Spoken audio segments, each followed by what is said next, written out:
नमस्कार। स्थानीय तह निर्वाचन विशेषमा यहाँलाई स्वागत छ। म केशवराज विष्ट। यतिखेर देश निर्वाचनमय बनेको छ। देशभरि निर्वाचनको उत्साह छाएको छ र स्थानीय जनताहरू आफ्नो स्थानीय जनप्रतिनिधि चुन्न आतुर रहेका छन्। त्यसो त निर्वाचन चिन्ह पाएसँगै उम्मेदवारहरू पनि गाउँ-गाउँमा मतदातालाई आफ्नो पक्षमा पार्न घरदैलो कार्यक्रममा जुटिरहेका छन्। यसै सन्दर्भमा आज हामीले निर्वाचन आयोगको तयारी र निर्वाचन आयोगले गरिरहेको भूमिका र त्यसमा पर्यवेक्षणको भूमिका, पर्यवेक्षणले कसरी पर्यवेक्षणको व्यवस्था मिलाएको छ र निर्वाचन कसरी स्वतन्त्र, निष्पक्ष र भयरहित वातावरणमा सम्पन्न गर्न सकिन्छ भन्ने विषयमा कुरा गर्न नेपाल टेलिभिजन स्टुडियोमा 3 जना अतिथिहरूलाई निम्ताएका छौँ। अब म अतिथिहरूलाई कार्यक्रममा स्वागत गर्न चाहन्छु। सर्वप्रथम निर्वाचन आयोगका पूर्व आयुक्त इला शर्मा, यहाँलाई चाहिँ कार्यक्रममा स्वागत छ। त्यसैगरी कार्यक्रममा निर्वाचन आयोगका सहप्रवक्ता सूर्य प्रसाद अर्याललाई नमस्कार। त्यस्तै हामीसँग हुनुहुन्छ नेपाल सरकारका पूर्व सचिव र आम निर्वाचन पर्यवेक्षण समितिका सदस्य खेमराज रेग्मीज्यू, उहाँलाई नमस्कार। कार्यक्रम सुरु गरौँ निर्वाचन आयोगका सहप्रवक्ता सूर्य प्रसाद अर्यालज्यूबाट। जस्तो निर्वाचन आयोगले पहिलो चरणको कार्यक्रम सम्पन्न गरिसकेको छ। मतदान चिन्ह समेत प्रदान गरेर उम्मेदवारहरू यतिखेर मत माग्न व्यस्त छन्। अब निर्वाचन आयोग यति बेला कुन चरणको कार्यमा व्यस्त छ? वास्तवमा यो निर्वाचन कार्यक्रम बमोजिम यो सघन चरणमा प्रवेश गरेको छ र निर्वाचन आयोगको केन्द्रको काम भन्दा अब चाहिँ जिल्ला स्तर र निर्वाचन अधिकृतको कार्यालयमा कार्यचाप चाहिँ बढ्ने अवस्थाको स्थिति छ। भनेको मतलब हामीले सबै निर्वाचन सामग्रीहरू जिल्लामा पठाएर जिल्ला निर्वाचन कार्यालयले मतदान केन्द्रगत प्याकिङ गर्ने र त्यसै गरी निर्वाचन अधिकृतको कार्यालय, विशेष गरी मुख्य निर्वाचन अधिकृत कार्यालयमा मतपत्र पुगिसकेपछि मतदान केन्द्रअनुसार मतपत्रहरूको प्याकेटहरू बनाउने, त्यसपछि मतदान अधिकृत र सहायक मतदान अधिकृतलाई तालिम दिने कामहरू चाहिँ अब धमाधम भइरहेको छ। जिल्लाहरूले सुरु गरिराख्नु छ भने सँगसँगै निर्वाचन अधिकृत कार्यालयको अर्को महत्त्वपूर्ण कार्य भनेको आचार संहिताको पालना गराउने। किनकि आचार संहिता उम्मेदवारलाई चाहिँ निर्वाचन चिन्ह प्राप्त भइसकेपछि उहाँलाई लाग्छ र अब अहिले चाहिँ एकदम चनाखो भएर आयोगले पावर डेलिगेट गरेर आफ्नो जिम्मेवारी वहन गर्नुहुने निर्वाचन अधिकृतले आचार संहितालाई पालना गराउने महत्त्वपूर्ण जिम्मेवारी छ र हाम्रो अहिलेको आचार संहितामा तहगत आचार संहिता अनुगमन संयन्त्र छ र जिल्लाको आचार संहिता अनुगमन गर्नको लागि मुख्य निर्वाचन अधिकृतको संयोजकत्वमा जिल्ला स्तरीय आचार संहिता अनुगमन समिति छ, त्यसको काम छ र त्यसलाई एसिस्ट गर्नको लागि मुख्य निर्वाचन अधिकृतको कार्यालय रहनुभएको सहायक निर्वाचन अधिकृतलाई अनुगमन अधिकृतको कार्य पनि जिम्मेवारी दिएको हुनाले अब यी कामहरू यसरी जिल्ला स्तरमा सघन रूपमा अगाडि सँगसँगै बढेका अवस्था छ। लाग्यो म्याडमतिर जस्तो यहाँ त पूर्व निर्वाचन आयुक्त हुनुहुन्छ र निर्वाचन सम्पन्न गरिसकेको अनुभव पनि छ। अहिले निर्वाचन आयोगको तयारी कस्तो पाउनु भएको छ? स्वच्छ, निष्पक्ष र भयरहित वातावरणमा निर्वाचन सम्पन्न गर्न जे तयारी भइरहेको छ यसले कस्तो देख्नुहुन्छ यहाँले? एकदमै यो निर्वाचन आयोग कहिले पनि चुकेको छैन। कहिले यो सुन्नु भएको छैन होला कि तयारीको कमीले गर्दाखेरि निर्वाचनको मिति बढाउन परोस्, होइन? कतिवटा हामीले अफ्रिकाको मुलुकहरूमा सुन्छौँ। नाइजेरियामा पोहोर साल सामान पुगेन, लजिस्टिक्स भएन भनेर म्याद थप्नु पर्यो। त्यसरी निर्वाचन आयोगले जे भन्नुभएको छ नि सूर्यजीले, यो एकदमै क्लक वर्क जस्तो हुन्छ र यसको लागि यस्तो मानिस अहोरात्र खट्या हुन्छ, त्यो निर्वाचन आयोग बाहिरको मान्छेलाई थाहा हुँदैन क्या। यो बुझ्नलाई मलाई लाग्छ कोही मानिस निर्वाचन आयोगमै पत्रकारहरू, स्पेसली सञ्चार माध्यमको व्यक्तिहरू त्यहाँ गएर काम गरेको अन्दाज भएपछि थाहा हुन्छ। मलाई चाहिँ एकदमै विश्वास छ कि यो सूर्यजी हुनुहुन्छ, त्यहाँ अलिअलि इन्स्टिट्युसन मेमोरी छ र निर्वाचन आयोगले जुन भनेको छ, जस तयारी छ, मलाई एकदमै विश्वास छ त्यस्तै छ र यो राम्रोसँग सम्पन्न हुन्छ। विगतको निर्वाचनको अनुभव हेर्दाखेरि यति बेला निर्वाचनको लागि के सहजता थपिएको छ र के चुनौतीहरू देख्नुहुन्छ? चुनौती नै बढ्या होला सहजताभन्दा पनि। अब सामाजिक सञ्जालको धेरै ठुलो इस्यु छ। यसपालिको आचार संहितामा सामाजिक सञ्जाललाई पनि समेटेर त्यसमा प्रावधानहरू छन्। जबसम्म हाम्रो निर्वाचन सम्पन्न भइसक्दैन तबसम्म आयोग ढुक्क हुँदैन। चुनौतीहरू भइ नै राख्या होइन। मेजर चुनौती बुदाद रूपमा भन्दाखेरि के छन् र त्यसको समाधानको लागि चाहिँ के गर्न सक्छ आयोगले? तपाईँको अनुभव भनिदिनुहोस्। हेर्नुहोस्, मेजर चुनौती त सबभन्दा लजिस्टिक्स हो, उहाँहरूले गरिसक्नुभयो। त्यो सबै त्यो लास्ट डेसम्मको प्लानिङ छ, होइन? अनि अब ऐनहरू थिए, ऐनहरू, निर्देशिकाहरू, नियमावलीहरू सबै आफ्नो आफ्नो ठाउँमा छन्। अब सबै किसिमले तयारी नै बसेको छ। जुन गर्न पर्ने रुटिन काम हो त्यो सबै सम्पन्न गरे आयोगले। अब अनफोर्सिन च्यालेन्जहरू पनि हुन सक्छन्, त्यसको लागि आयोग तयार हुन्छ। निर्वाचन पर्यवेक्षणमा पर्यवेक्षकको भूमिका, सीमा र दायित्व चाहिँ के हो? मूलत के भने चुनाव चाहिँ स्वतन्त्र, निष्पक्ष, धाँधली रहित र भयरहित वातावरणमा सम्पन्न हुनुपर्दछ भन्ने मान्यता हो, ताकि जनताहरूले चाहिँ निर्भयतापूर्वक, स्वतन्त्रतापूर्वक आफ्नो चाहिँ मतदान गर्न चाहिँ पाउन्।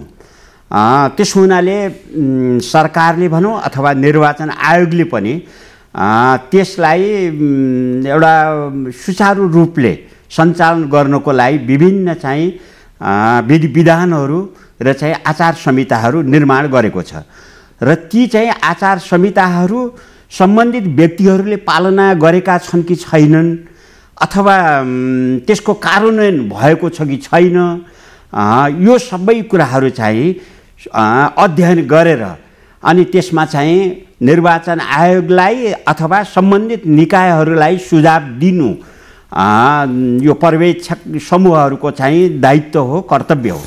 अब यसै सन्दर्भमा चाहिँ जस्तो हाम्रो यो पर्यवेक्षण समिति छ जियोक भन्ने, अब यसले चाहिँ 3 किसिमले पर्यवेक्षण गर्दैछ।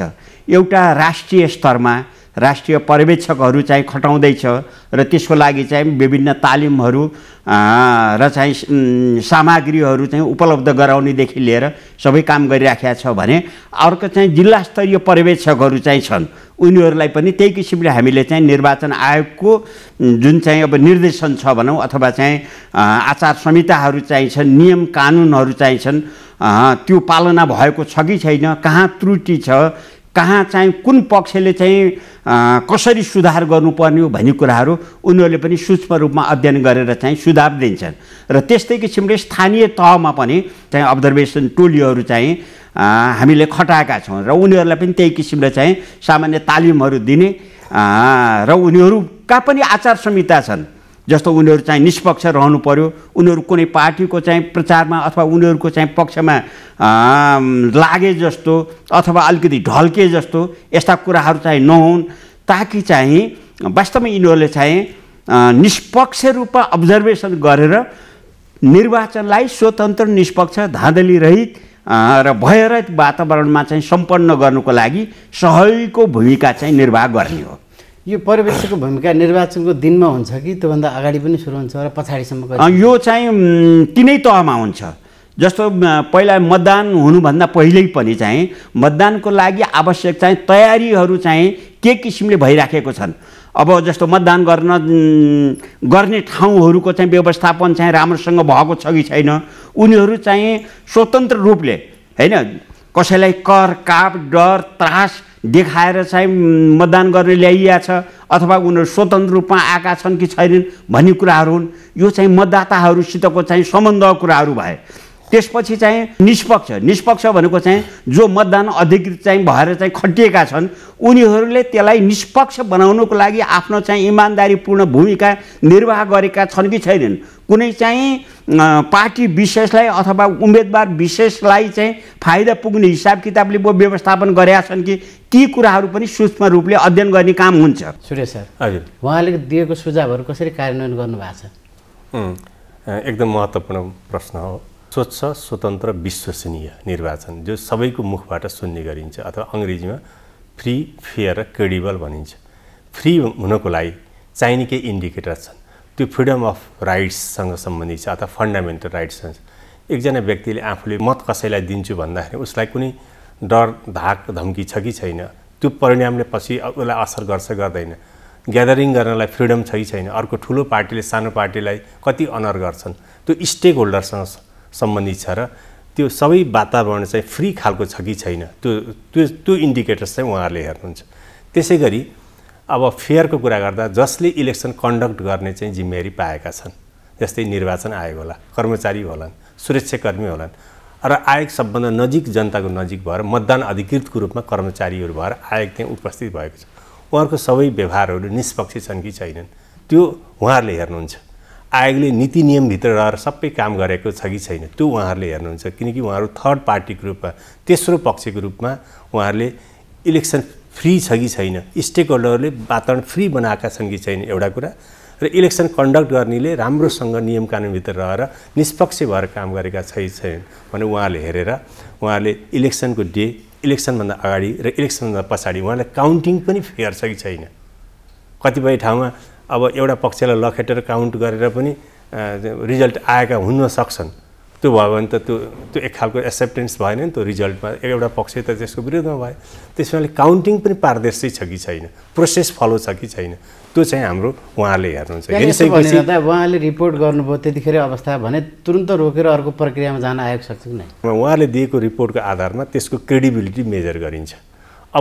अब यो सन्दर्भमा त्यस्तो गम्भीर खालको प्रकृतिका त्यस्ता घटना खालको कमसेकम हाम्रो जस्तो अलिकति माथि उठिसक्यो भने त हाम्रो इमर्जिङ डेमोक्रेसी भनिन्छ, हामी कहाँ त्यस्ता खालका घटनाहरू भएका छैनन् र उहाँले त्यस्तो रिपोर्ट पनि दिनुहुन्न। उहाँले एउटा सर्ट टर्म रिपोर्ट दिनुहुन्छ। रिपोर्ट कति महत्त्वपूर्ण हुन्छ भन्ने कुरा 64 सालको चाहिँ पहिलो संविधान सभाको निर्वाचनमा थुप्रै सङ्ख्यामा राष्ट्रिय र अन्तर्राष्ट्रिय पर्यवेक्षकहरू खटिनुभयो र त्यस बेला चाहिँ हाम्रो कुल मतदाता 1,76,00,000 थियो, जबकि त्यसपछि फोटोको सहितको मतदाता नहाली सुरु गरिसकेपछि हाम्रो मतदाता सङ्ख्या घटेर 1,21,00,000 भयो, जुन 70मा हामीले नयाँ फोटोसहितको मतदाता नहाली तयार गर्दा।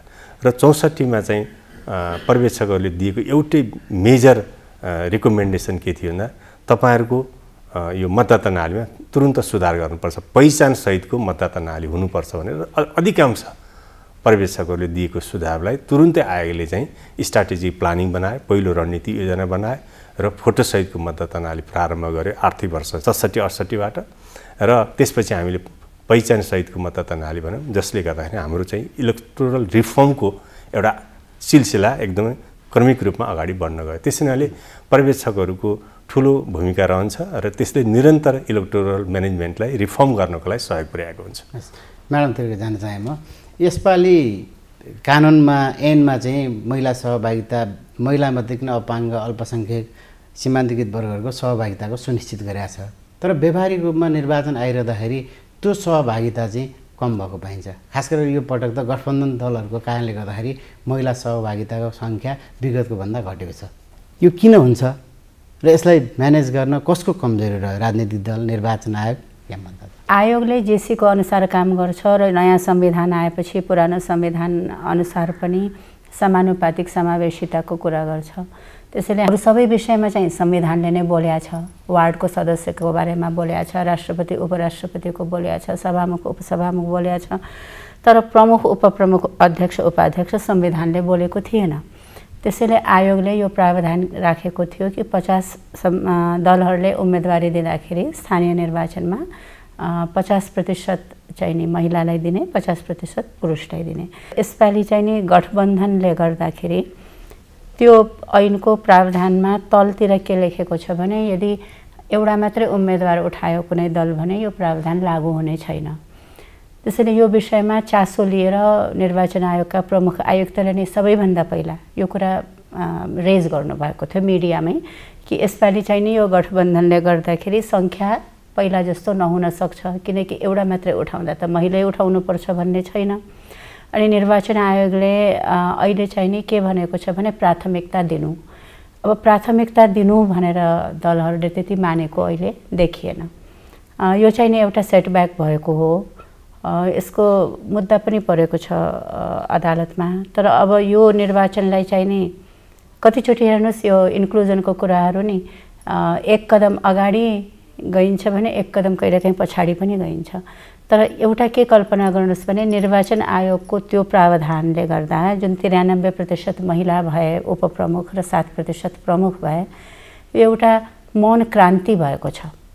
जुन महिलाहरू मोबिलाइज भइसके, एकचोटि उनीहरूले आर्थिक समिति, न्यायिक समिति चलाएर उपप्रमुख भएर आफूलाई प्रमाणित गरिसके र जुन त्यसले गर्दाखेरि जुन अरू महिलाहरूमा जुन एउटा जोस आएको छ नि, हेर्नुहोस् अहिले कति उम्मेदवारीको लागि मानिसहरूमा कति इन्ट्रेस्ट छ।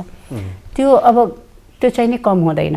यो एउटा सेटब्याक चाहिँ भयो, अलिकति प्रतिशत घट्यो, किनकि त्यो उद्देश्य चाहिँ ऐनको 50% नै हो।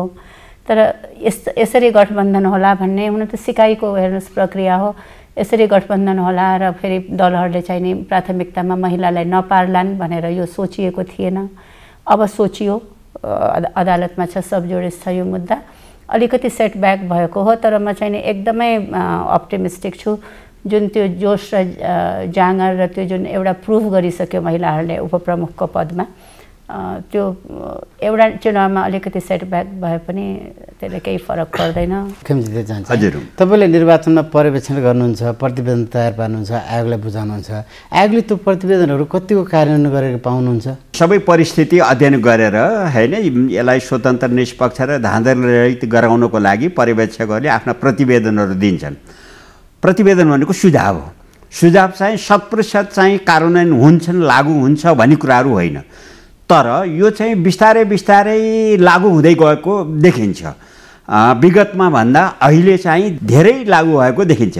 हाम्रो पालामा चाहिँ लाउड स्पिकरहरू चाहिँ अब त्यो रातिसम्म चाहिँ बज्ने गर्थे, अहिले त्यो त छैन। जम्मै तुलहरू चाहिँ सडकभरि चाहिँ टाँगिएका हुन्थे। जम्मै अब सार्वजनिक स्थानहरूमा पनि ठुला ठुला पोस्टरहरू, पम्पलेटहरू चाहिँ टाँसिएका हुन्थे, अहिले त्यो त छैन। त्यसो हुँदाखेरि यी सबै के हो भने यो चाहिँ अनुभव सिद्ध कुराहरू अथवा पर्यवेक्षणबाट देखिएका कुराहरू, जसले चाहिँ जनजीवनमा प्रभावित पार्ने मात्रै होइन, यसले चाहिँ त उम्मेदवारको खर्च चाहिँ धेरै बढाएको स्थिति थियो। त्यसो हुनाले वास्तवमा यो अब्जर्भेसनको एउटा चाहिँ सिद्धान्त के पनि हो भने निर्वाचनलाई स्वतन्त्र निष्पक्ष र धाँधली रहित पनि बनाउने र साथसाथै मितव्ययी पनि कसरी बनाउन सकिन्छ भन्ने कुरामा पनि अब्जर्भेसन गरेर सुझाव दिने हो। अब त्यो कुरो पनि चाहिँ निर्वाचन आयोगले रियलाइज गर्दैछ र जसले चाहिँ फजुल खर्च गरेको देखिन्छ अथवा रिपोर्ट प्राप्त हुन्छ, तिनीहरूलाई चाहिँ कडा कारबाही गर्ने भनेर चाहिँ हामीले भनेको सुनेका छौँ। अब भोलि कार्यान्वयनमा कसरी जान्छ होइन, भनाइ र गराइमा चाहिँ एकरूपता आओस् भन्ने हाम्रो चाहिँ भनाइ छ। अब किनभने अब्जर्भेसन गर्ने व्यक्तिहरू हामी कार्यान्वयन गर्दैनौँ, हामी त बोल्दैनौँ, जान्छौँ, हेर्छौँ परिस्थिति, अब त्यसको मूल्याङ्कन गर्छौँ र रिपोर्ट दिन्छौँ र त्यो चाहिँ निर्वाचन आयोगलाई एउटा चाहिँ नैतिक दबाब दिन्छौँ। हामी चाहिँ त्यो मितव्ययिता पनि होस् भन्ने हिसाबबाट चाहिँ अब्जर्भेसन गर्छौँ। अब अहिले भनौँ न चाहिँ जस्तो नगरपालिकाका मेयर उपमेयरहरूको लागि जुन चाहिँ सिलिङ गरिदिएको छ, यसमा कतिपय मानिसहरूले यो ज्यादै थोरै भयो, अव्यावहारिक भयो भन्ने पनि छ, तर कतिपयले होइन यो चाहिँ ठिक छ भन्ने छ। हामी पनि ठिक छ भन्ने पक्षमा छौँ। जबकि फजुल खर्चहरू जम्मै चाहिँ टी सर्टहरू बनाउँथे, गन्जीहरू चाहिँ भए, क्यापहरू भए होइन, झोलाहरू भए, गलबन्दीहरू चाहिँ भए, जहाँ चाहिँ चुनाव चिन्हहरू हुन्थे, अहिले त ती सबै कुराहरू रोकिएका छन्। भोज भतेर गर्न पाइँदैन भनेर बन्देज लगाएको छ। अब पहिला चाहिँ जम्मै आफ्नो पार्टीकाले चाहिँ छुट्टै भतेरहरू मतदान हुने दिनु पनि हुन्थ्यो, अहिले त्यो रोकिएको छ भने बिस्तारै बिस्तारै चाहिँ यो चाहिँ सुझावहरू भनौँ न, पर्यवेक्षकका सुझावहरू अथवा आम जनताका चाहिँ सुझावहरू चाहिँ कार्यान्वयन हुँदै गएको छ। खालि हाम्रो चाहिँ अनुरोध गराइ के हो भनेदेखिलाई चाहिँ सबै सुझावहरू एकैचोटि कार्यान्वयनमा आउन सक्छन् भन्ने कुरो होइन, त्यो कुरा आशा पनि गरिनु हुँदैन। सर, उहाँले दुईवटा कुरा उठाउनु भयो। एउटा त शान्ति सुरक्षा त्यो भयरहित वातावरण गर्ने भनेपछि पुरा पुलिस सेना किन चाहियो भन्नुभयो। अर्को चाहिँ निर्वाचन आचार संहिता उल्लङ्घन गर्नेका कारबाही गर्न सक्नु पर्यो, सक्छ आयो? पहिलो पक्ष त सुरक्षा व्यवस्थासँग सम्बन्धित छ। अब मैले प्रारम्भ पनि भने कि हामी चाहिँ हुर्कँदो प्रजातन्त्र अथवा इमर्जिङ डेमोक्रेसीमा छौँ।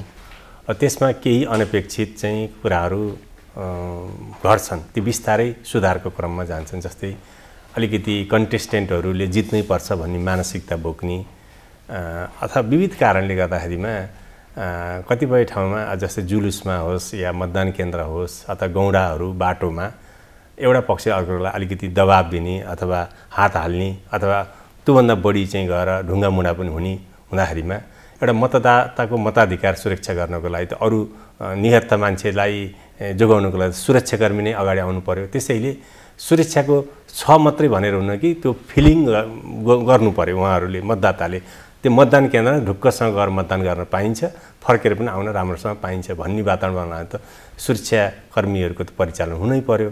उहाँहरूको सुझाव चाहिँ राजनीतिक दललाई पनि छ, उम्मेदवारलाई पनि छ, निर्वाचन आयोगलाई पनि छ, किन पक्ष त फरक छ नि। त्यस हुनाले दलहरूले पनि अब आचार संहिताका कुराहरूलाई पालना गर्नु हो, त्यो इन्टरनलाइज गर्नु हो भने बिस्तारै, जस्तै अब उहाँहरूले कुरा उठाउनु भयो कि विगतमा ठुला तुल, ब्यानर, वाल पेन्टिङ, निर्वाचन सकिएको 3-4 महिनासम्म पनि एकदम कुरूप चाहिँ पोस्टरहरू झुन्डिएका, कसले यसलाई सफा गर्ने भनेर मिडियाले कति लेखेको हुन्थ्यो भने कमसेकम 70 भन्दा पछाडिको निर्वाचनमा त्यो विकृति त हट्दै गएको छ नि। यो सबैको प्रयासले चाहिँ गर्दा भएको हो र आशा गरौँ अब 74 मा ज्यादै भड्किलो भयो, ज्यादै खर्चिलो भयो भन्ने चाहिँ कुरा उठेको छ। उहाँले पनि धेरै रिपोर्टमा त्यो दिनुभएको छ। साथसाथै निर्वाचन आयोगले तेस्रो रणनीति योजनामा एउटा शब्द त्यसको भिजनमा के राख्यो भन्दा अहिले भनेको छ स्वच्छ, स्वतन्त्र, विश्वसनीय र मितव्ययी निर्वाचन। आयोगको मूल दिमागमा अथवा मस्तिष्क अथवा कार्य प्रणालीमै मितव्ययी गर्ने निर्वाचन गर्ने भनिसकेपछि हामीलाई एउटा मार्गदर्शन त मितव्ययी निर्वाचन गर्नुपर्छ भन्ने थियो। र जस्तै अहिले प्रारम्भ गर्दा विगतको खर्चको ट्रेन्ड हेर्दाखेरिमा करिब 12 अरब लाग्ला भन्ने चाहिँ हामीले सरकारसँग छलफल गर्दा चाहिँ खर्च कुरा गरेका थियौँ भने पछि वस्तुनिष्ठ ढङ्गबाट चाहिने ठाउँ मात्रै खर्च गरौँ भनेर हामीले 8 अरब 94 करोड माग्यौँ। त्यसमा पनि छलफल गऱ्यौँ अर्थ मन्त्रालयसँग। 8 अरब 12-13 करोडभित्र रहेर बजेट प्राप्त भएको छ र लाग्छ निर्वाचन सम्पन्न गर्दा त्योभित्र अझै रहेर हामी खर्च गर्ने प्रयासमा छौँ। हामी निर्वाचन इलेक्टोरल म्यानेजमेन्ट पनि मितव्ययी हुन खोजेका छौँ भने पक्कै पनि त्यसको रिफ्लेक्सन यो क्यान्डिडेटहरूको चाहिँ प्रचार प्रसारमा हामी त्यसलाई कार्यरूपमै ल्याउने चाहिँ तरिकाले हामी लाग्छौँ र त्यसको लागि चाहिँ अब हामी तहगत अनुगमन संयन्त्रको व्यवस्था गरेका छौँ। स्थानीय प्रशासनलाई त्यही खालको निर्देशन छ र आयोगमा चाहिँ जोइन्ट इलेक्सन अपरेसन सेन्टर स्थापना गरेका छौँ जहाँ नेपाली सेना, नेपाल प्रहरी, सशस्त्र प्रहरी, राष्ट्रिय अनुसन्धान विभाग, रक्षा मन्त्रालय, गृह मन्त्रालयका उच्च पदस्थ अधिकारीहरूको त्यहाँ टिम छ। उहाँहरूले सबै निर्वाचन क्षेत्र सबै ठाउँबाट रिपोर्ट लिइराख्नुहुन्छ। त्यो क्विक रेस्पोन्स टिम हो र कहाँनिर कस्तो खालको गडबडी भइरहेछ, आचार संहिता उल्लङ्घनका कुराहरू विभिन्न स्रोतबाट त्यहाँ आउँछ, त्यसलाई तुरन्त रोक्ने।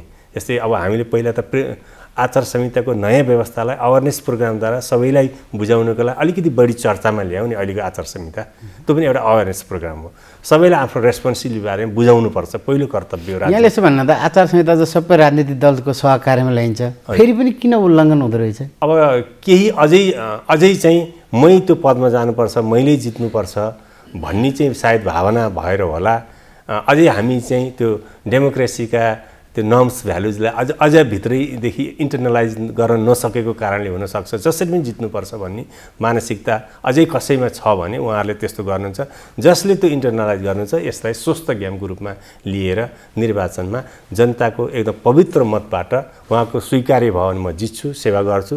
यदि मलाई चाहिँ स्वीकार्य भएन, म परीक्षामा असफल भएँ, फेरि म प्रयास गर्छु। त्यो हो नि त स्वस्थ प्रतिस्पर्धा, त्यो कुरा गर्नुहुन्छ। त्यो बिस्तारै हामी आशा गरौँ त्यो बिस्तारै हुन्छ। जसरी अहिले चाहिँ बाहिरी पक्षमा जसरी सुधार हुँदै गयो, यो इन्टरनल र नैतिक पक्षमा पनि सुधार हुँदै जान्छ भन्ने हामी सबैले, मिडियाले ठुलो रोल खेल्नुभएको छ। यहाँहरूले साना साना कुराहरूलाई पनि त्यो इन्डिकेटर्सको रूपमा हेरेर यहाँनिर गडबड भयो, आचार संहिता यहाँ पालना भएन भने जुन तरिकाले खरो रूपमा यहाँहरूले हेर्नुहुन्छ निष्पक्ष तरिकाले, त्यसले पनि उहाँहरूलाई पब्लिक आन्सर दिनलाई, पब्लिक रेस्पोन्सिबिलिटी दिनलाई, पब्लिक एकाउन्टेबल हुनलाई धेरै सहयोग पुर्याउँछ। आयोगलाई पनि यसमा किन चाहिँ कारबाही भएन सोधेपछि त आयोगले केही न केही त जवाफ दिनु पर्यो।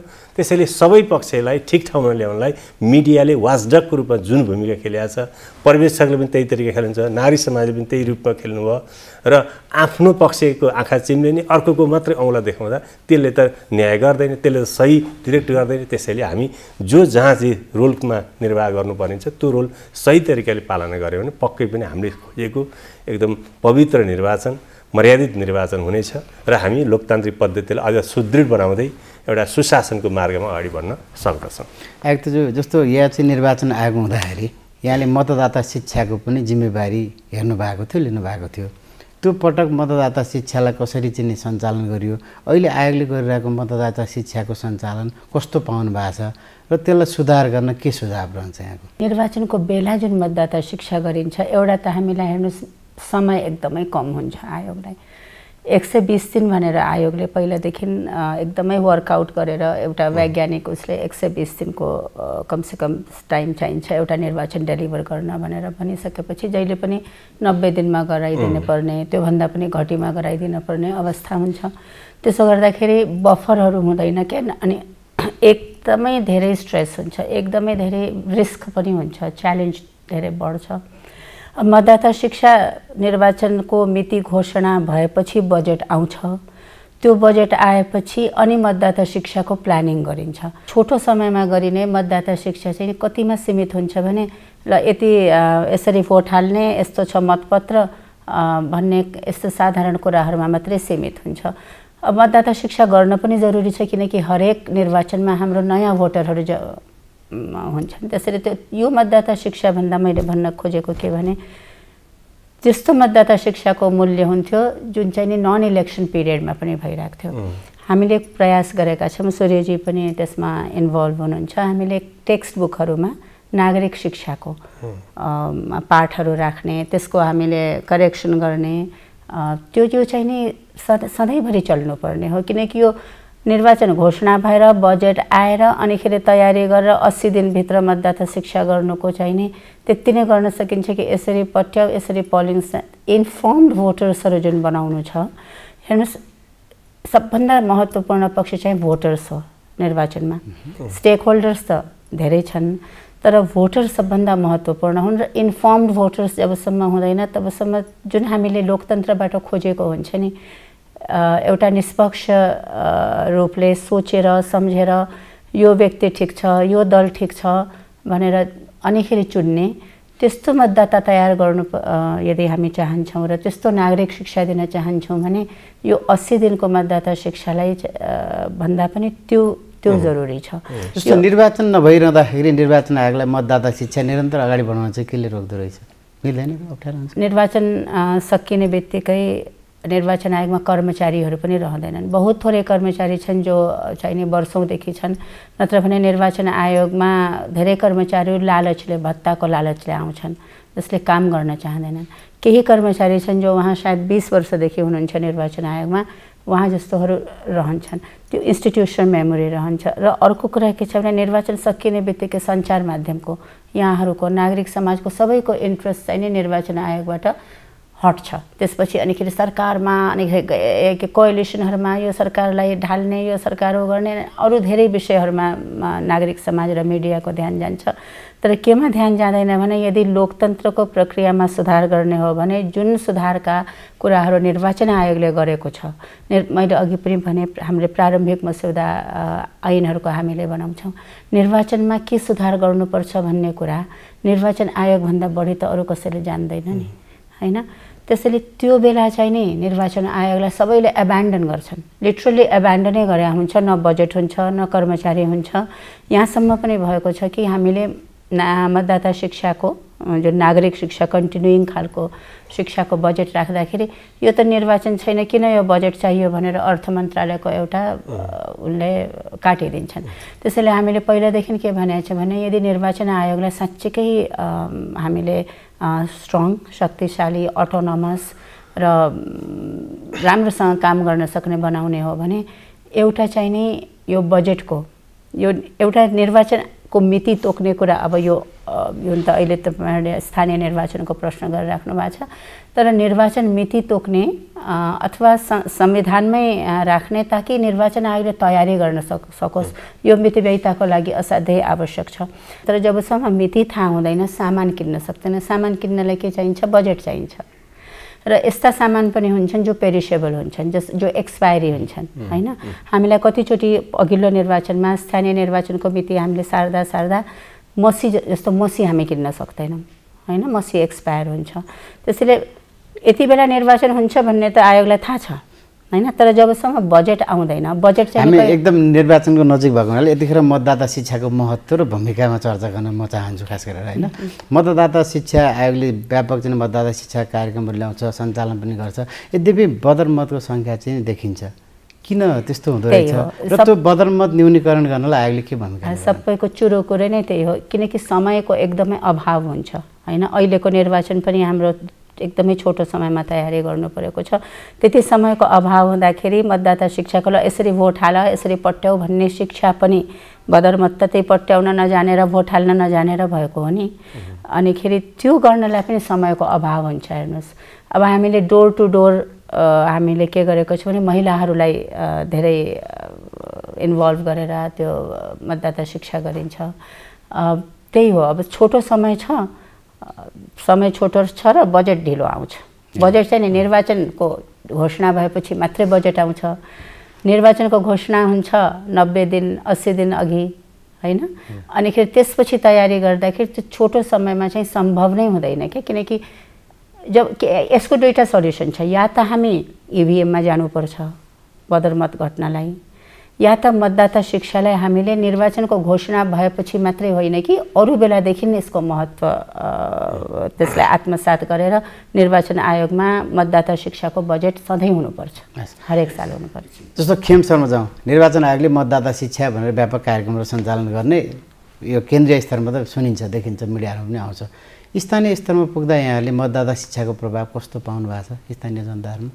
यो मतदाता शिक्षाको चाहिँ प्रबन्ध थिएन, यो विगत 2-3टा चुनावदेखि मात्रै भएको हो, तर त्यसको चाहिँ कुनै चाहिँ फ्रुटफुल रिजल्ट चाहिँ निस्केन।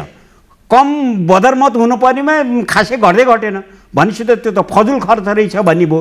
त्यसो हुनाले यो जिम्मा चाहिँ पार्टीहरूलाई दिनु पर्यो, उनीहरूले आफ्ना मतदाताहरूलाई आफै शिक्षित गर्छन् भन्लान्, उनीहरूले चाहिँ आफ्नो चाहिँ चुनाव चिन्हमा भोट देऊ भनेर भन्लान्, तर चाहिँ त्यो प्रक्रिया उसले चाहिँ बुझ्छ, उसले यहाँ देऊ भनेर भन्दाखेरि उसले नभनेकोमा अरू आफूलाई चाहिँ चाहना भएको चाहिँ चिन्हमा पनि उसले दिन सक्ने हुन्छ। नम्बर 1। नम्बर 2 चाहिँ स्वयंसेवी संस्थाहरू जो चाहिँ हामी चाहिँ समाजसेवी हौँ या हौँ त्यहाँ हौँ भनेर चाहिँ भन्छन् समाजमा, उनीहरूलाई परिचालन गर्नुपर्छ। किनभने वास्तवमा चाहिँ निर्वाचन, आम निर्वाचन भनेको यो चाहिँ राष्ट्रिय पर्व हो। यसलाई चाहिँ सफल बनाउनु सम्पूर्ण नेपाली जनताको चाहिँ राष्ट्रिय दायित्व हो। त्यसो हुँदाखेरि यो कुरामा चाहिँ निर्वाचन आयोगले चुनाव घोषणा भएको मितिदेखि चाहिँ अरू सम्पूर्ण व्यवस्थापनमा लागोस् कि त्यो मतदाता चाहिँ शिक्षामा लागोस्, त्यही पनि त्यो चाहिँ के हुँदो रहेछ भनेर भन्नु होला भने अब आला काँचा चाहिँ मान्छेहरूलाई चाहिँ त्यो मतदाता शिक्षा सिकाऊ भनेर चाहिँ पठाइएको छ, तिनीहरू आफैले राम्रोसँग बुझाए हुँदैनन्, अरूलाई सिकाउन सक्ने त्यो पनि क्षमता चाहियो नि। सिकाउने भनेको त जस्तो टिचर हुनको लागि त टिचर ट्रेनिङ चाहिन्छ भने जस्तै तिनीहरूलाई पनि त होइन, त्यो पनि छैन, हुँदैन, सम्म पनि हुँदैन। त्यसो हुनाले यो चाहिँ मतदाता शिक्षा चाहिँ निर्वाचन आयोगले होइन, त्यो पार्टीहरूले गर्नुपर्छ र चाहिँ विभिन्न नागरिक समाज अथवा स्वतन्त्र चाहिँ जुन चाहिँ निकायहरू चाहिँ छन्, समाजसेवी निकायहरू, उनीहरूबाट चाहिँ यो चाहिँ सञ्चालन गर्नुपर्छ चाहिँ। ओके, खेमसरले भर्खरै भन्नुभयो मतदाता शिक्षा चाहिँ आयोगले गर्ने होइन समाजसेवीले गर्नुपर्छ भन्नुभयो। तपाईँलाई के लाग्छ, आयोगले मतदाता शिक्षाको पाटो छोडेर अरू काममा केन्द्रित हुनुपर्छ या मतदाता शिक्षा आयोगको जिम्मेवारीभित्र पर्छ? एकदमै ठिक भन्नुभयो, किनकि हेर्नुहोस् न, अघिल्लो चुनावमा मतदाता शिक्षा कारगर हुन सकेन, बदरमत बढ्यो भनेर खेमजीले नै भन्नुभयो। के भएको थियो भने हामीले त्यो बेला चाहिँ मतपत्र पनि को डिजाइन नै फेरियो बिचमा। हेर्नुहोस्, समय कम थियो, निर्वाचन आयोगले एक किसिमको मतदाता शिक्षाको मेटेरियल तयार गर्यो, त्यसपछि मतपत्रको डिजाइन फेरिएपछि त्यो सबै केही काम लागेन, फेरि दोहोऱ्याएर गर्नु पर्यो। कल्पना गर्नुहोस्, 80 दिन 82 दिनमा गराइराखेको छ, सबै मेटेरियल तयार भएको छ र मतपत्रको डिजाइन नै फेरिएपछि त फेरि मतदाता शिक्षा। त्यसैले उहाँले भनेको एकदमै ठिक हो, मतदाता शिक्षा भनेको दलहरूले नै गर्ने हो, आयोगले र सरकारले गर्ने के हो भने हामीले अनगोइङ एउटा नागरिक शिक्षा, लोकतन्त्र भनेको यो हो, यसरी भोट गर्नुपर्छ भन्ने त्यो सैद्धान्तिक पक्ष चाहिँ नि हामीले एजुकेट गर्नुपर्छ, यङ जेनेरेसनलाई गर्दै जानुपर्छ लङ टर्म। तर यो जुन अहिले यो पिएसए बजाउने र यो मेटेरियल बाँड्ने यो कुरा चाहिँ नि अहिलेको यति छोटो पिरियडमा इफेक्टिभ हुँदैन। यसको जिम्मेवारी केही अलिकति हामीले घटाउन खोजेको छ। यसपालि मतदाता शिक्षाको बजेट अझै घटेको छ र मतदाता शिक्षाको बजेट पनि आयोगले मेटेरियल तयार गर्नलाई जुन मेटेरियल प्रड्युस गर्छ भन्नुहोस् न, प्रिन्टमा छ, अडियो छ, भिडियो छ, त्यसमा अलिकति हो, तर त्यो खर्च हुने धेरै मतदाता शिक्षामा खर्च हुनेको जुन परिचालित हुन्छन् नि स्वयंसेवीहरू डोर टु डोर जाने, उनीहरूकै के अरे उनीहरूको भत्ताहरू, उनीहरूको पारिश्रमिकमा खर्च बढी हुने हो र एकदमै ठिक हो। यो फाइनल्ली गर्नुपर्ने चाहिँ नि पार्टीहरूले नै हो। यो सूर्य सर, यसपालि मतदाता शिक्षाको तयारी के छ? हाम्रो निर्वाचन आयोग ऐनको दफा 33मा मतदाता जागरण गर्ने अथवा मतदातालाई सुसूचित पार्ने जिम्मेवारी निर्वाचन आयोगलाई दिएको छ। त्यसैले आयोग यो दायित्वबाट बाहिर भाग्न त मिल्दैन र निर्वाचन आयोगले निष्पक्ष तरिकाले कुनै पनि मतदाता यो अथवा त्यो पक्षमा मत हाल भनेर नभनिकन कहाँ जाने, कसरी मतदान गर्ने, मतदान गर्न जाँदा के लिएर जाने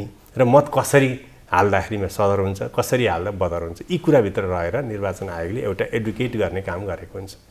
राजनीतिक दलले चाहिँ पुर्याउने भनेको प्रचार प्रसारबाट हो। उहाँहरूले जसरी हुन्छ मतदातालाई कन्भिन्स गरेर आफ्नो पक्षमा मत पार्ने चाहिँ प्रयास गर्नुहुन्छ।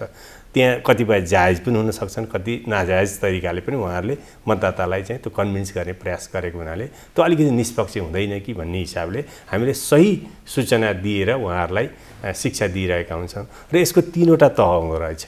एउटा ठ्याक्कै निर्वाचनको अगाडि दिने चाहिँ अहिले मैले भने नि कसरी मतदान गर्ने, के लिएर जाने भन्ने कुरा, कहाँ गएर मतदान गर्ने भन्ने कुरा ती मतदाता शिक्षासँग सम्बन्धित। त्योभन्दा अलिकति ठुलो, अलिकति माथिल्लो तहमा हेर्दाखेरि निर्वाचन शिक्षा जुन डेमोक्रेसी, गभर्नेन्स र सुशासनसँग गएर जोडिएका हुन्छन् होइन, त्यो लोकतन्त्रसँग गएर जोडिएका हुन्छन्। ती कुराहरूमा हामीले निर्वाचन शिक्षाको रूपमा जुन चाहिँ हामीले यो विभिन्न पाठ्यक्रमहरूमा सधैँभरि निरन्तर शिक्षाको रूपमा चाहिँ सञ्चालन गर्ने तय गरी हामीले सानो बजेट भए पनि हाम्रा निर्वाचन कार्यालयमा दिएर विद्यालयमा गएर 9-10 का विद्यार्थीहरूलाई दिने काम गरेका छौँ भने त्योभन्दा पनि अझ बढी गरेर एउटा सिभिक एजुकेसनकै पाठको रूपमा करिकुलममै राखेर सधैँभरि राज्यको एउटा जिम्मेवारी लिएर गर्ने कुरा एउटा भयो। स्थानीय तहको निर्वाचन सन्दर्भमा आयोगले परम्परागत कुराहरू चाहिँ छोडेको छैन। मतलब छापाका माध्यमबाट दिइने पर्चा, पम्पलेट, पोस्टरहरू हामीले छपाएर जिल्लामा पुर्याएका छौँ, पालिकासम्म पुर्याउने व्यवस्था मिलाएका छौँ। त्यसै गरी अडियो सामग्रीहरू र भिडियो सामग्रीहरू त्यसमा पनि हामीले यो उत्कृष्ट सिर्जनाहरू प्राप्त हुन् भनेर सूचना नै निकालेर ती सिर्जनाको आधारमा चाहिँ हामीले अडियो र भिडियो उत्पादन गरेर अहिले विभिन्न सञ्चार माध्यमबाट सम्प्रेषण गर्ने काम पनि भइरहेको छ। कतिपय यहाँहरूकै सञ्चार माध्यमबाट पनि ती बजिरहेको हामी सुन्दछौँ। मतलब अहिले यो डिजिटल मिडिया अथवा हाम्रो विद्युतीय सञ्चार माध्यमलाई बढी प्रयोग गरेर रेडियो, टेलिभिजन तथा सोसल मिडियाका विभिन्न साइटहरूबाट ती प्रसारण भइरहेका छन्।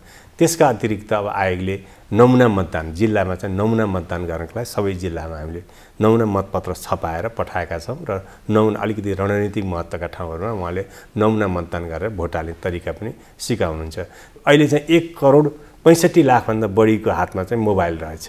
यो माध्यमलाई किन प्रयोग नगर्ने भनेर अहिले चाहिँ यसलाई चाहिँ यो नयाँ अवसरलाई पनि हामीले प्रयोग गर्दै सोसल मिडियालाई पनि त्यत्तिकै जोड दिँदै हामीले चाहिँ छोटा एकदमै ब्रिफ इन्फर्मेसन दिने खालका चाहिँ इन्फर्मेसन अथवा यो निर्वाचनसँग सम्बन्धित सूचना सन्देशहरू यसरी प्रवाह गरेर सबैको कानसम्म पुग्ने, सबैको आँखासम्म पुर्याउने तरिकाले चाहिँ आयोगले आएको छ। हामी यहाँ कार्यक्रम एकदम अन्त्यमा छौँ। छोटोमा भनिदिनुहोस्, स्थानीय तह निर्वाचन भयरहित, स्वतन्त्र, निष्पक्ष सम्पन्न गर्न नेपाल सरकार, निर्वाचन आयोग, राजनीतिक दल र आम मतदाता को बढी जिम्मेवार हुनुपर्छ? एक शब्दमा भनिदिनुहोस्। होइन, यसमा सबैको साझा दायित्व हो। सबैको साझा दायित्व। अब आवश्यक सुरक्षा व्यवस्था चाहिँ अब नेपाल सरकारले पुर्याउने अब आयोगले सधैँ विश्वास लिएको छ र हामी अहिले विश्वस्त छौँ त्यो खालको व्यवस्था हुन्छ। त्यो खालको तयारी पनि भएको छ र त्यसमा चाहिँ मुख्य खेलाडी भनेको राजनीतिक दल र उम्मेदवारहरू, उहाँहरू पनि आफ्नो एउटा सीमा, एउटा आचार संहिताले बाँधेको सीमाभित्र रहेर त्यो सबैलाई समान खेल मैदान, लेभल प्लेइङ फिल्डको वातावरण दिनुपर्छ भन्ने मान्यतामा सबै लाग्नु भएर निर्वाचन आयोगले त सधैँभरि स्वच्छ, स्वतन्त्र, मर्यादित निर्वाचन गर्नलाई एउटा लिडिङ रोल लिइरहेको छ र सधैँ चाहिँ त्यो लिइरहनेछ। त्यसमा चाहिँ सबैको साथ र सहयोग चाहिँ चाहिन्छ नै। पूर्व आयुक्तजीलाई सेम क्वेसन सोधेँ मैले, को बढी जिम्मेवार भइदियो भने स्वच्छ, निष्पक्ष र भयरहित निर्वाचन सम्पन्न हुन्छ? बढी भन्नै मिल्दैन। सबै स्टेक होल्डर्स हुन्। जति नाउँ लिनु भने उम्मेदवार, दल, होइन, भोटर्स, आयोग है, यो सबै जिम्मेवार हुनुपर्छ। हामीले चाह्यौँ भने यसलाई एउटा मोडल डेमोक्रेसी बनाउन सक्छौँ। निर्वाचन खर्च कम गर्न सक्छौँ, उम्मेदवारहरूको खर्च कम गर्न सक्छौँ, आयोगको खर्च कम गर्न सक्छौँ। तर के हुनु पर्यो भने निर्वाचनको बेला मात्रै होइन कि निर्वाचन नभएको बेलामा पनि हामीले सुधारमा कन्सन्ट्रेट गर्नुपर्छ। यसमा सबैभन्दा महत्त्वपूर्ण भूमिका भनेको चाहिँ राजनीतिक पार्टीहरूको हुनुपर्ने हुन्छ। किनभने जनताले आफ्ना जनप्रतिनिधिहरू निष्पक्ष रूपमा, स्वतन्त्र रूपले चाहिँ निर्वाचित गरेर पठाउने हो। निर्वाचित हुने त राजनीतिक दलका चाहिँ सदस्यहरू हुन् नि। त्यस हुनाले उनीहरूले यसलाई कसरी भयरहित तरिकाले स्वतन्त्रतापूर्वक चाहिँ निर्वाचन गर्न पाउँछन् भन्ने वातावरण बनाइदिने प्रमुख भूमिका भनेको चाहिँ राजनीतिक दलहरूको नै हो। अरू सबैको चाहिँ सहयोगी भूमिका हो वास्तवमा है। नम्बर 1। नम्बर 2 के हो भन्नु होला भनेदेखिलाई चाहिँ निर्वाचनलाई मितव्ययी बनाउनको लागि खर्चको सीमा तोकिया छ। राजनीतिक दलहरू त्यो सीमाभित्र रहन्, त्योभन्दा बढी जानुको अर्थ के हो भनेदेखिलाई त्यो चाहिँ निर्वाचनमा जति धेरै खर्च हुन्छ त्यति धेरै भ्रष्टाचारको सम्भावना चाहिँ बढी हुन्छ भन्ने अन्तर्राष्ट्रिय अध्ययनको निष्कर्ष छ। त्यसो हुँदाखेरि चाहिँ निर्वाचन आयोगले तोकेको खर्चको सीमाभित्र रहेर अनुशासित ढङ्गले चाहिँ हैन राजनीतिक दलहरूले चाहिँ खर्च गरून् र चाहिँ स्वतन्त्र निष्पक्ष र भयरहित वातावरणमा चाहिँ निर्वाचन सम्पन्न गर्ने एउटा सभ्य र सुसंस्कृत राजनीतिक चाहिँ परिपाटी विकसित गरून् भनी हामी चाहिँ अब्जर्भेसन गर्ने व्यक्तिहरूको तर्फबाट चाहिँ अनुरोध गर्न चाहन्छौँ। हस्, यहाँ तिनैजनालाई हार्दिक धन्यवाद नेपाल टेलिभिजन स्टुडियोमा आएर आफ्नो समय उपलब्ध गराइदिनु भयो। आजको लागि यो कार्यक्रम यति नै र हामी आगामी शनिबार यस्तै कार्यक्रम लिएर उपस्थित हुने नै छौँ। तबसम्मका लागि बिदा दिनुहोस्। हस्त नमस्ते। नेपाल टेलिभिजन हेर्दै गर्नुहोला।